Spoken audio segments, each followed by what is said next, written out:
Welcome to the Joyfully Jiles podcast. Hey, everybody. Behind the scenes shenanigans. So today we're going to be talking about happy spouse, happy house, because we ourselves have gone through some trials and tribulations in trying to make sure that we are there to try to at least meet the need of our spouses. Yes. Happiness, not make each other Yeah, because happy. that should be programmed. Correct. Pre-programmed. You come happy already Yeah, now. yeah, Okay. yeah, Have a little joy in your shonda. Yeah. All up in here and here. Yeah, and sometimes there's those stereotypes that, if it's a happy wife, then you have a happy life. But actually, both partners matter. Yeah, that could be a little bit of toxic. And what we were talking about before is like, even there's no catchphrase for it, but like you hear the happy wife, happy life thing, and it's like all about the wife, but we don't have a catchphrase for like when it is all about the husband too, and then the wife disappears. So, we just believe in happy spouse, happy house. Yeah. Yeah. So, how we get there? Ooh. They had to lay hands on you. I had to take it before the elders and pray. No, And he had to go through several rounds of deliverance. Don't get me started about deliverance ministries, please. Okay. Not today. Neither one of those statements we just that's not true. That's was not true. Yeah. But I would say how we got there was we had conflict. Lots and lots of conflict. Lots of conflict. Mm-hmm. And I'll be the one to kick it off and say, Kick it off, Sherry. I definitely was the one. I had parents who were married for 40 years. Shout out to Keith and Jerry. Mm-hmm. And I love my parents. Very traditional household. They love one another. They did. Very much. The man is the head, but the wife is the neck. Mentality and examples. That's what they gave. My dad, what he said and what he wanted mattered, but almost never more than what my mom wanted or would say. She would honor him. She does honor him. But when she was in a tiffy about something, it was all about my mother. And just maybe a little bit of that. A lot of it, but okay. Maybe a little bit of that came up here too. Poquito. And then also sometimes television, some of what we learned when we were younger, like Disney. And some of those ideals. A whole new world. Yeah, but because it should be all about you on a carpet. Please. In the sky. So I'm supposed to be the street rat? Well, no one called you that. Well, I sung A Whole New World, Aladdin. He said carpet in the sky. But he also took her. Where's a boo? That was a dope date. It was a dope date. But he was lying about who he was. He was. You know what? Our next dog, I want to name them Abu. I want to name them, speaking of Disney, sorry, this is a tangent, either Abu from Aladdin or Zazu from Lion King. You want to name the next dog a who? Abu from Aladdin or Zazu from Lion King. The next dog, well... You named this dog. I did, but we were supposed to get a girl. We got a boy. Well... The next dog's supposed to be named Khadijah. Well, Zazu, Khadijah Jiles. Anyway, sorry, go ahead. Back to it being all about the woman. Go ahead. Yes. So there were just some things that I thought were supposed to be all about me, as the wife, like whatever I wanted, making everything that I wanted to come to pass and the way I saw things to be because I was a woman. And sure, I honored you as my husband, respect you as my husband, but it was like ultimately I felt like the decision making was like, mine's supposed to be heavier than yours. That's deep. Why? It's just deep because I got a. I don't think so. Okay.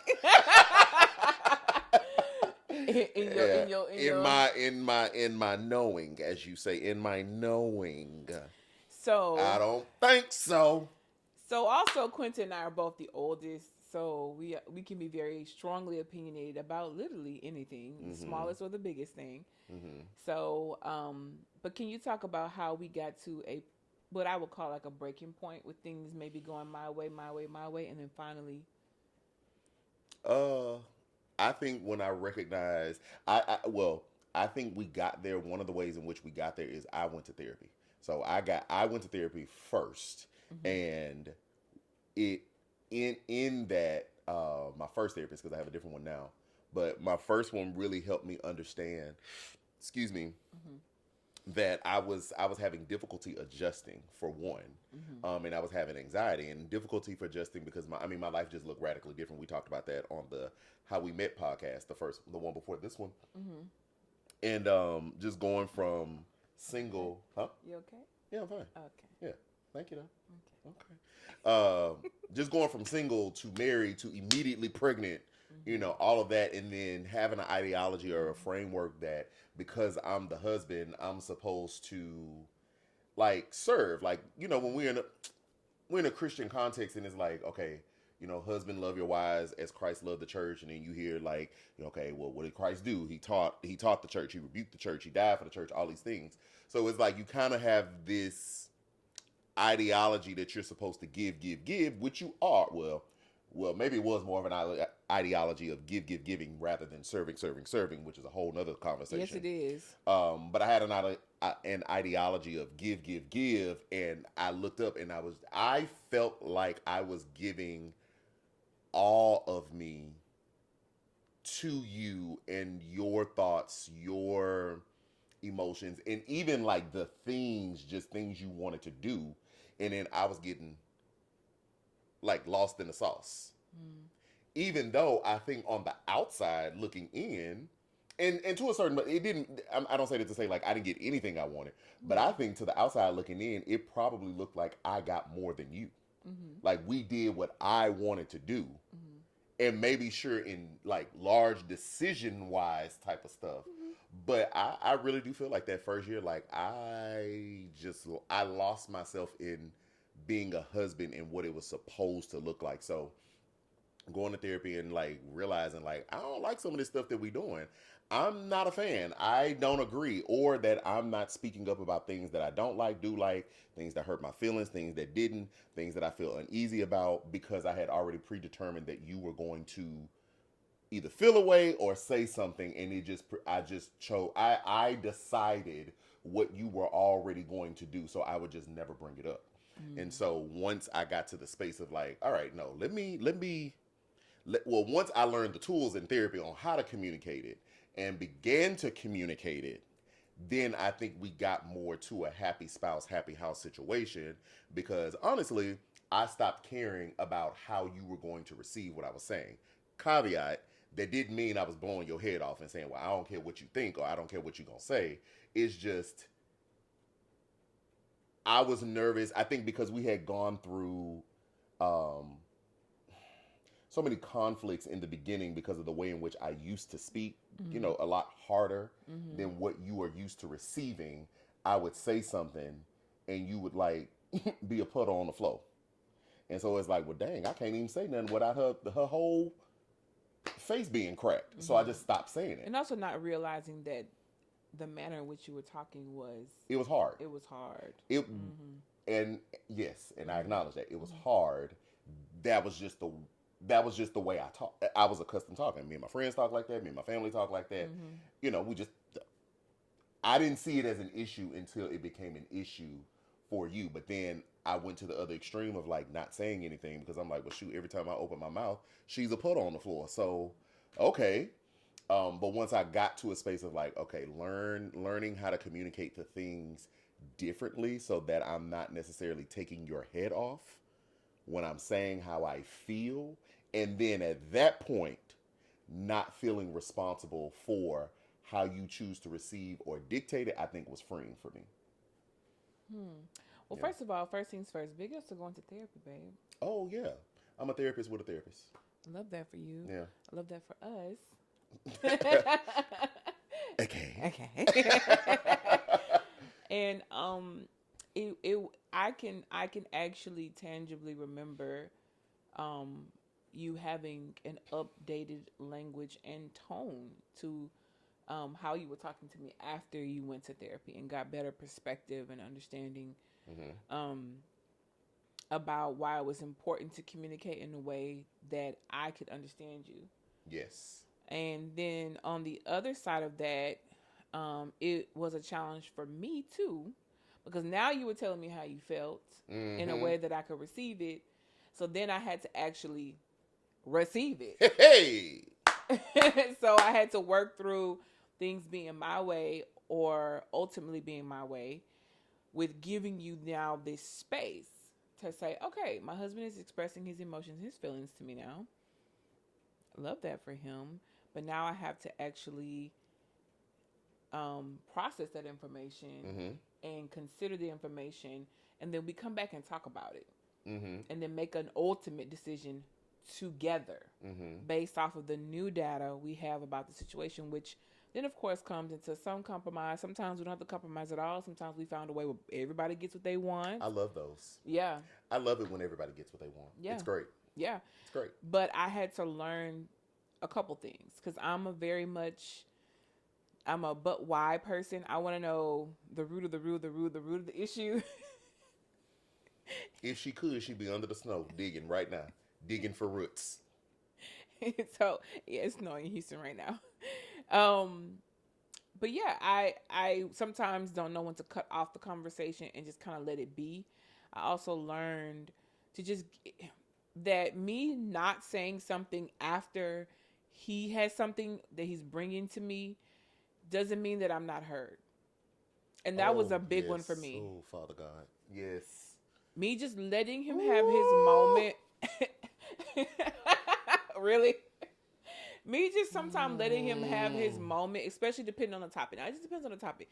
Because don't you think for a second there are not some conversations that we don't just go back and forth about because it just happens, okay? Or I can respond to him in the moment because the tone and the topic is just not that heavy. But when the topics and tone are a little bit more heavy, it's like, okay, Vanessa, you may feel away right now based off of what is being communicated to you, but give this some space. And then come back and talk to him about it. Or let him have his moment to say something. Because even if I'm ready in the moment, sometimes I'll just use wisdom and just let it be. And say, okay, baby. Same. I'll get back with you, baby. I'll get back with you. But that was a muscle I had to work. To leave that space or govern what that looked like versus let's drill down to how you got to where you at and why you got there and what's going on. And more so just kind of making it more about me, really, ultimately, than it was about you and what you wanted to bring to the table. What do you, because I could hear a woman saying, well, I'm not going to be quiet. I'm going to say what I want to say. What would you say to that? Of like, if the husband, or male partner couple, right, is bringing his woman a concern, a grievance, a framework, whatever, is communicating something that he desires. And a woman is hearing you saying, well, sometimes I just kind of sat back. I have to sit back and use wisdom to not respond in that moment. What do you say to the woman that's like, nah, because I got something to say. I'm one of it. I got a mind. I'm going to speak it. If I agree, I'm going to agree. If I disagree, I disagree. What do you say to that? I would ask, is it always worth it to say in the moment for you to be heard too? Like, truly, is it always worth it for, like, because you and I, again, because we have such strong personalities, it can go. We can go. It can go. It really can. I'm available. Correct. We ain't went in a long time. We haven't. Long periodically time. Now that I think about it. But when we do, we bless the Lord. Yeah, we do. Yeah. I would just ask myself, like, and I don't know if this person is a woman of faith or not, but I would ask them to start practicing it. You don't need to do it my way, but like, ask yourself, is this actually worth me going back and forth? And can I be heard in another space and like having the conversation again? Because again, sometimes what you're communicating to me is kind of heavy. Okay, especially if you are offended by something that I did or said or forgot or whatever the case may be, and I may have legitimate something behind that. Hey, you have this one side of the story. You do not have the other side. Let me help you. Let me bless you real quick before you take my head off. And sometimes I do correct you in a second, but it's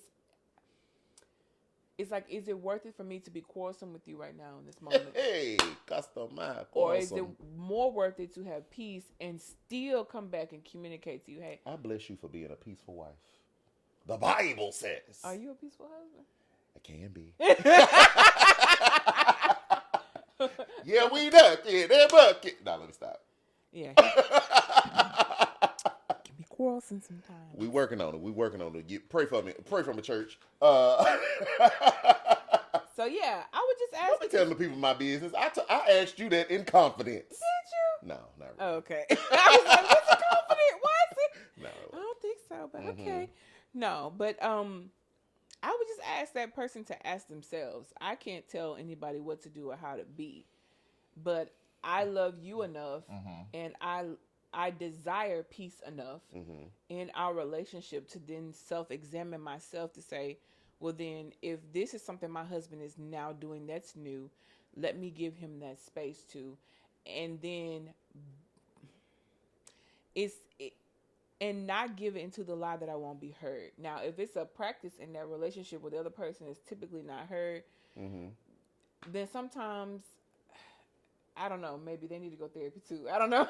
Everyone go to therapy. Yes. Yes, maybe they need to go to couples therapy. Individual and bump, couples bump therapy. couples, and we a couple. Well, we're married, but bump couple. Both is important. Well, Both when are I important. say bump, I mean, because I've seen couples as a therapist. I'm saying individual will help the couples. 100%.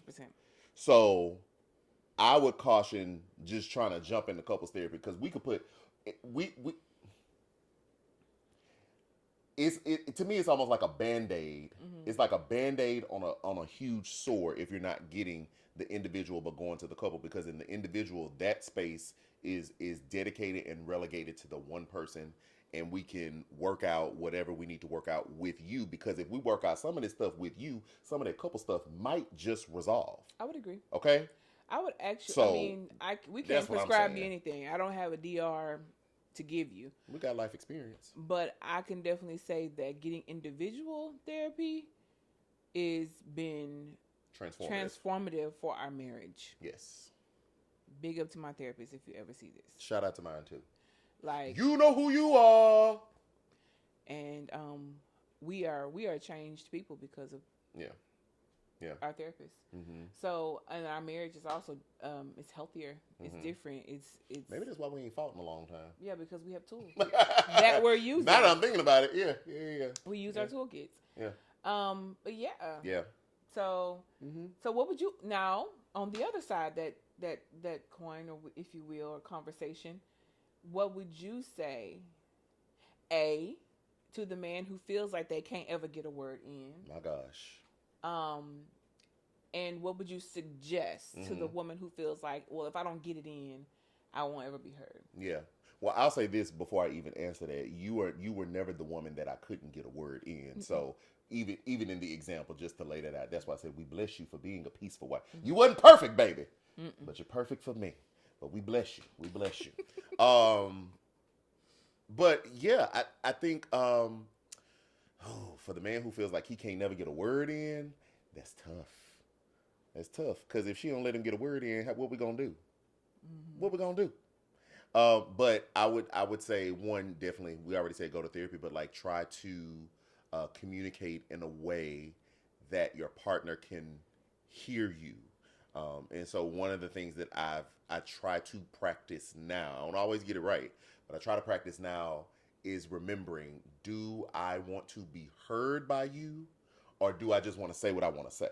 Because I think in the beginning, I just want to say what I want to say and whatever. Let the feelings be what they are. But then, again, you was a puddle on the floor. So, but if I truly want to be heard, if I, Quentin, want to be heard, sometimes I have to die to the way in which I prefer to communicate so that Vanessa's ears can hear what it is I'm trying to say. And it is a whole lot more easier said on this podcast than done, because it takes practice. And even though I think I've gotten pretty proficient at it now, I still have moments. Well, I don't care. I just want to say, I don't feel like doing all my steps today. I don't feel like all that. Okay. So, but it's a muscle that has to be continuously worked. And so what is the communication style of your wife, of your, the girl that you're courting? What's their communication style? How do they receive information? Which also takes conversation to say, well, what do you hear when I say this? Because we used to do that a lot. It used to get on my nerves, but it was helpful. Yes. It became helpful at a certain point. It was not helpful in the beginning. It was, when it came helpful for you. Sorry, I don't choose your train. What? when it was more beneficial when you would ask me, "What do you hear me saying?" Because she was somewhere else, and I don't know where she was. And he could always tell I was somewhere different or on a different track than what he was. What I was talking about. If I'm based like, on my response, he was like, "What did you hear me say?" Where are you? Where are you? It's a forest in front of us. You in the forest. I'm on the road. Like, but in the beginning, I would ask him, "What do you hear me saying?" It was so annoying. As a recap. It was annoying. What do you hear me saying? Annoying. It was so annoying. So annoying. So annoying. So annoying. So but I love how I like how we use that phrase and it's used two different ways. Like, what did you hear me say? And I'm like, what do you hear me saying? You know, like, but yeah, go ahead. Yeah. Well, but that now it's it's intentional. Well, with me, it is when I realize that you are not in the same conversation I am. I bring up A, you're talking about B. And it's definitely because of perspective. Sure, but that is my tool to bring you back to what I'm talking about. Yeah. However, we have had a lot of conversations about like how each other hears things. Yes. Right? So, okay, if you say, I don't know, if you say just anything, I don't know, we haven't had the impasse in a long time.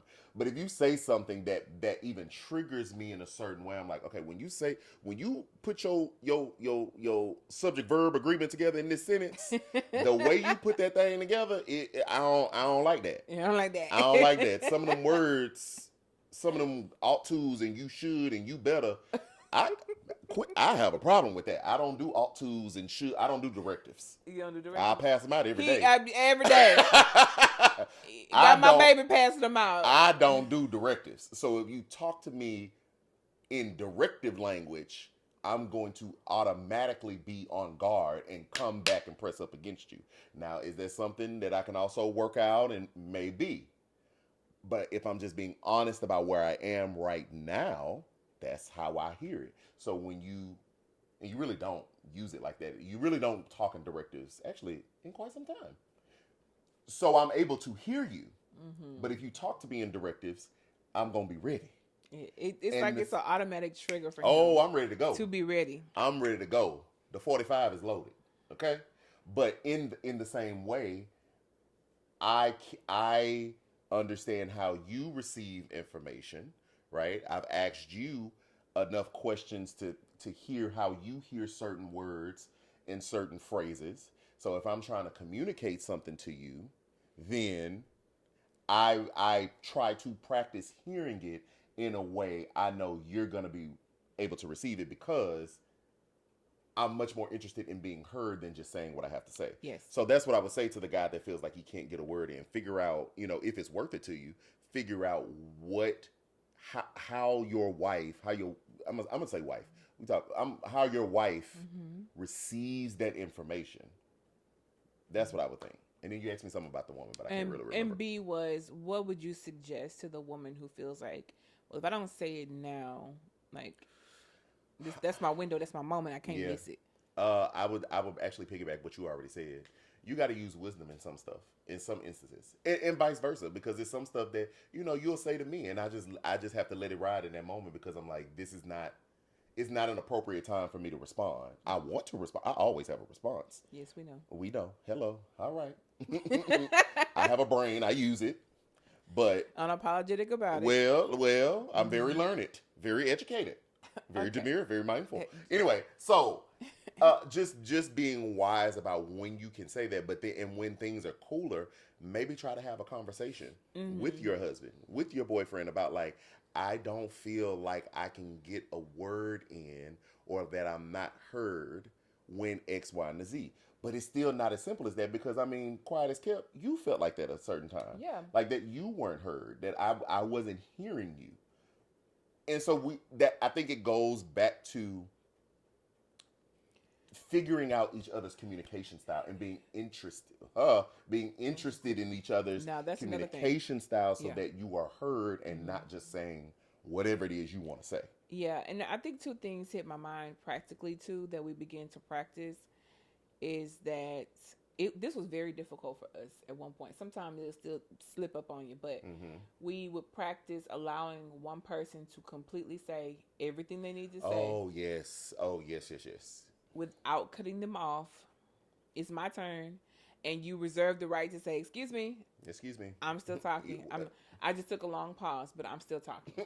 I still have more. I have more, and there's more. Yeah. Mm-hmm. So, and another that was you used to say that to me all the time. And another thing.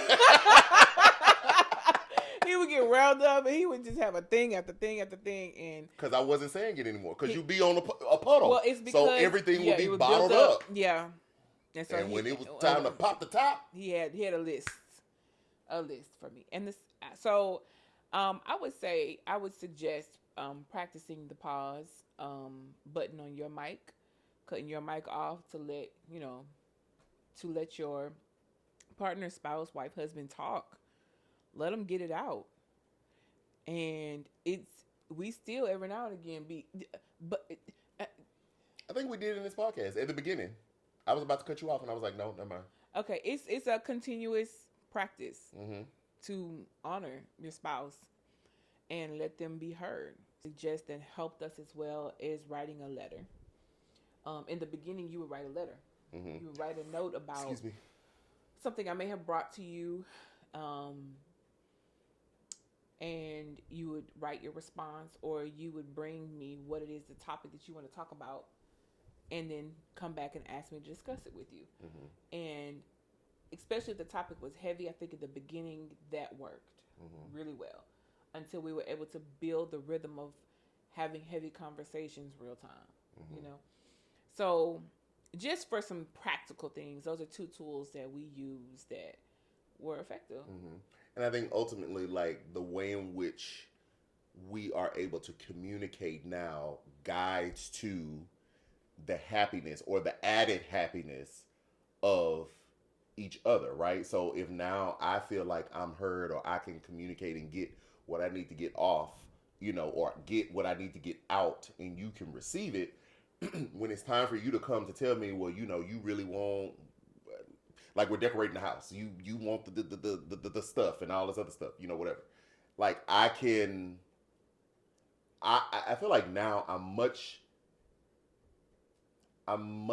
better at receiving the things that you want, but I think at the same time you're much better at receiving the fact that I need to have a plan to give you the things that you want. Yes. We can't just, I don't feel comfortable with just, oh, okay, well, Vanessa wanted swipe. Mm-hmm. No. Even if you have it. Even if you got it. Mm-hmm. No. Let me gather a plan. Let me get a plan. How much? Let me see. Let me count my pennies. Mm-hmm. And then let's make a plan. But I think that increasing the communication has helped us contribute to each other's happiness. Yeah. Yeah. You brought up something really important earlier in the beginning of this conversation. That's just learning how to serve one another too. Mm-hmm. Oh, yeah. Yeah, I think when we get out of the mentality of serving ourselves and learning and design. What's my fake tongue? Handy baby, I I told you about that. Crazy. Handy baby, I shot. I told you about that. But the pastor preached about tongues this Sunday. Real. He tore that thing down. We go ahead. Never mind. Yes. Anyway. Mm-hmm.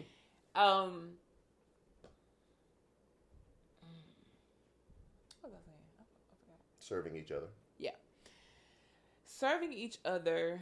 I will say this: once we kind of got over the miles, that hump, if you will, because we're ever growing when it comes to communicating with one another. Mm-hmm. But once we got over that hump of, no my way, no your way, no, I'm not heard, you're not heard enough, and I'm heard only. Once we got through that, or over that hump of just, okay, we have more flow of communication. Honestly, it helped greatly. Obviously with prayer, like, there are some gaps here, right? Like, we need to pray. We sought our wise counsel with some of our peer community, and also, covering people who going to men and women who are more wise than us. I remember the Browns at one point. We talked to them, and so I would say community as well. But once we got over that, we really got to a place where it was, I wanted to serve you. I wanted to be in a place where I could hear more of what you had to say. I think then you wanted to hear more about what I wanted. You know, it wasn't such a wall for you. And I mentioned all those other things to say that, you know, we didn't get there on our own, but that's just some of the ways that we, you know, we pressed through. 100%. But I'll say that once you get past that, can we hear each other hump? You'll be surprised at how much of a light really begins to come on in your relationship. Yeah, would you agree, or what would you add? I would. Did you say how much alike you are, or a how light? much L-I-G-H-T. Oh, yeah. L-I-G-H-T, a light. So I thought you said alike. I was thinking about like the same road, two different ways of getting there. Thing we talk about. Oh gosh, yeah. Just give clarity to that really quick. Oh, so like oftentimes when we're communicating about something or ideas or whatever it is we're talking about,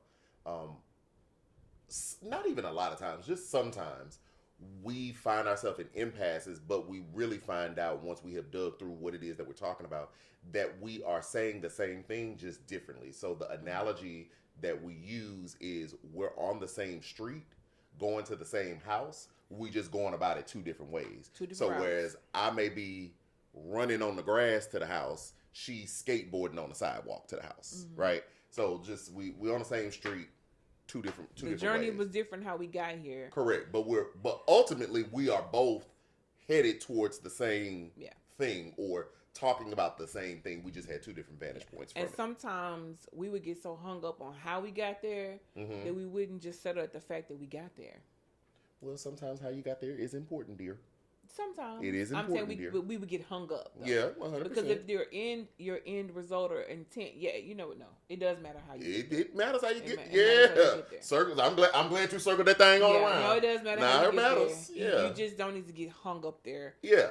Every conversation. Yeah. So but no, I think I would agree with what your point was earlier, and I think it does make it easier to serve each other or to be interested in the things that you want. So like even, you know, Christmas, I found myself really getting into it this year. I was shocked myself. I mean, I was shocked myself. Decided on the Christmas tree and everything. I was like, oh. Like to me, I love Christmas. I love you know, we talk about Jesus and we give gifts and all of that. But like I'm not I would say overly festive. Whereas you're like overly festive. You know, you want to deck the halls with balls of jolly. Fa la la la la la la la. It's my favorite. I mean, you just want the whole place just Christmased out. Yeah. But for whatever this year, well, it was a few factors. I had a whole lot more mental space, one. But I think a lot of the work that we've done, a lot of work that have been done in my own individual therapy and being able to communicate to you things that I like, don't want, all the things, and you. I think all of that work makes it easy to continue to then become interested in what you want, because I know when it's time to loop around into the things that I'm interested in, what I want, you're going to be there as well. Yeah. So it's a reciprocal vibe. Like we're flowing in a circle. So like, okay, Christmas is your thing, cool. Like I had zero resistance of like decking the halls and doing all the stuff. Now we didn't make one thing. But that's all right. That's all right. You didn't even bring it up. It was what you wanted. What I wanted. You want to go to the post. Okay, let's move on. Because we're not going to talk about how we... Okay, that's not the point of this conversation. Okay. What I'm saying all that to say is that, yes, by being able to speak up and communicate what it is, I think both spouses can get what they want. A good amount of times. And if not, you find ways to compromise, and sometimes you get more than I get, and sometimes I get more than you get. And sometimes you have to mourn it, and that's hard. Like, especially if it's a behavior or something that you're doing that could potentially be harmful to the household, and your spouse communicates that behavior to you. Sometimes you gotta mourn that thing. You gotta mourn it and make a decision about your own behavior, and again, as our suggestion, to work that out in therapy, to adjust that behavior so you are not hurting yourself and your family. Yeah. So so sometimes that's the reality of it as well. Mm-hmm. It's either it's not always just cookie cutter. Sometimes you gotta cut some stuff off, or grow up from it, or grow through it. Yes, I like the word grow. It's in marriage though. It's like the toughest word ever. Like, but on the other side of it, I'm learning that beautiful, beautiful things come from when you allow things from your selfishness to die. Honestly. When the two become one. Yeah. Which is an ever ongoing I think so. process in our minds. Is that yeah. You're always becoming one. Yes. I agree. I don't think you ever stop becoming one until you stop becoming one. Yeah. That's just what I think. Because we're going to keep growing. We're going to have different interests. Like, all the thing now that Christ better be at the center.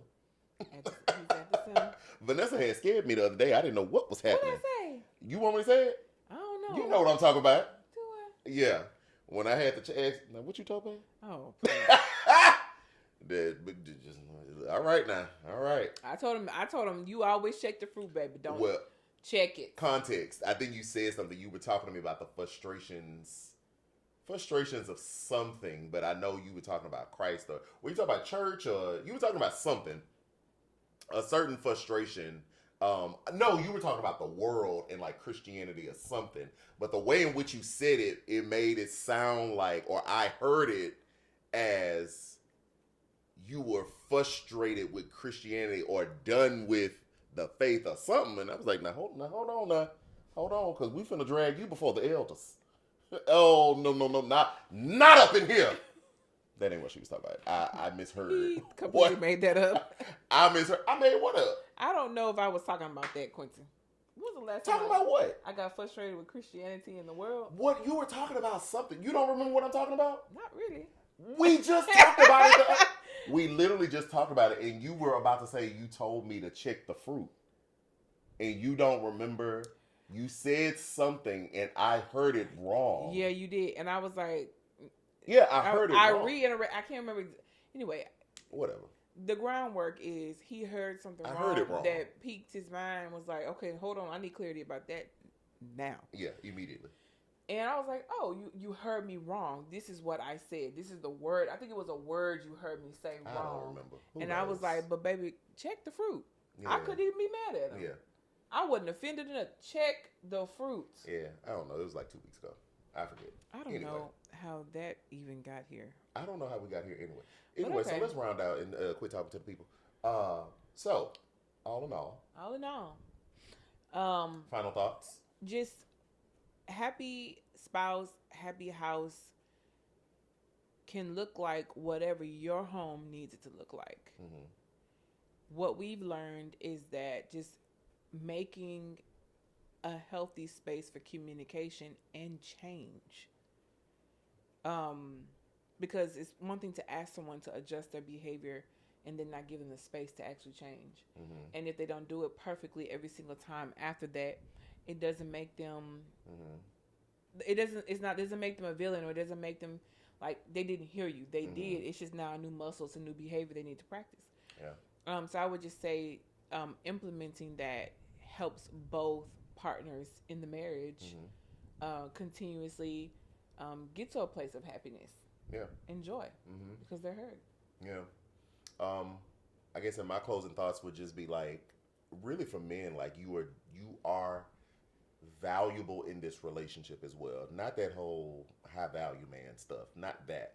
But that, like, the way in which you give and serve your wife, mm-hmm. like, you too can carve out space for you to have the things or to be able to enjoy the things that you like as well, and want her to come on the ride as well. And so there is a space for you to not just be the meathead that make the money and keep the lights on. Mm-hmm. To be a full person, to show up and have, complexities and intrinsic ways about yourself that you can bring to the relationship and also be honored in the relationship. So yeah. And just to be clear, mm-hmm. it's a final thought. Final. we definitely do believe in God, husband, wife, children. Oh, Yeah. Oh, you mean order? Order. Oh yeah. The structure. We didn't even talk about that. We didn't. I just thought about something. I was like, well, we're talking about, equally being heard. You are my husband. Yeah. Yeah. And so like that is the structure that we believe in, that we have, that we believe in, that we practice. Mm-hmm. It's just that in the marriage, what works for us, who keeps both of us happy, is giving that equal space to be heard. Mm-hmm. Yeah. Yeah. Final thoughts. Until next time. This is the Joyfully Jiles podcast. Joyfully Jiles podcast. Boo doo doo doo doo. Skiddy-da-da-dee, yeah. Maybe we should get a theme song. That was fun. That's a wrap, folks. Much better. Much better. Okay, thank you. Much better. Thank you. Much better.